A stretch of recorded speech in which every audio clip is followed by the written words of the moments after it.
आखिर क्यों अनिरुद्ध आचार्य जी को करनी पड़ी गुरुमाँ से शादी? क्या वजह रही कि उन्होंने गुरुमाँ को अपना जीवन साथी चुना? अनिरुद्ध आचार्य जी से पहले गुरुमाँ कितनी शादियां कर चुकी हैं और क्या है अनिरुद्ध आचार्य जी की शादी का सच? जानेंगे और भी बहुत कुछ आज की वीडियो में। दोस्तों, अनिरुद्ध आचार्य जी को तो आपने देखा ही होगा। आजकल उनके वीडियो बहुत पॉपुलर हो रहे हैं। कई बार वह अपने भक्तों के साथ मजाक करते नजर आ जाते हैं, तो कई बार उन्हें इतना सटीक ज्ञान दे देते हैं कि लोग भी उनके कायल हो जाते हैं। आज हम अनिरुद्ध आचार्य जी के निजी जीवन के बारे में बात करने जा रहे हैं। आज हम आपको बताएंगे कि उनकी शादी कब, कहाँ और किसके साथ हुई थी और आखिर उन्हें शादी क्यों करनी पड़ी। आचार्य जी की शादी 2010 में हुई थी, जब उन्होंने आरती तिवारी नाम की लड़की से शादी की थी। आरती तिवारी जी एक छोटे से गांव की रहने वाली थी और अनिरुद्ध आचार्य जी ने उन्हें ही अपना जीवन साथी चुना था।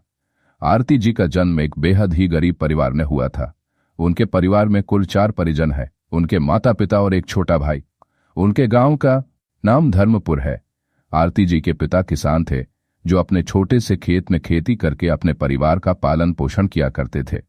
आरती बचपन से ही बहुत होशियार थी और पढ़ाई लिखाई में तेज थी, लेकिन उनके घर की आर्थिक स्थिति इतनी अच्छी नहीं थी कि अपनी पढ़ाई को अच्छे से कर पाती।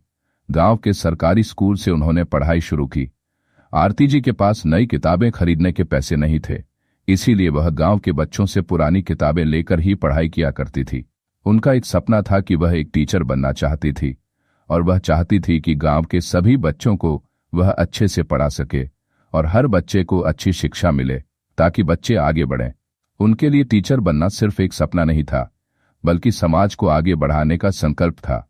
वह अपने गांव को गरीबी और अशिक्षा से निकालने के लिए काम करना चाहती थी, जिसके लिए उनकी मां भी उन्हें प्रेरित करती थी।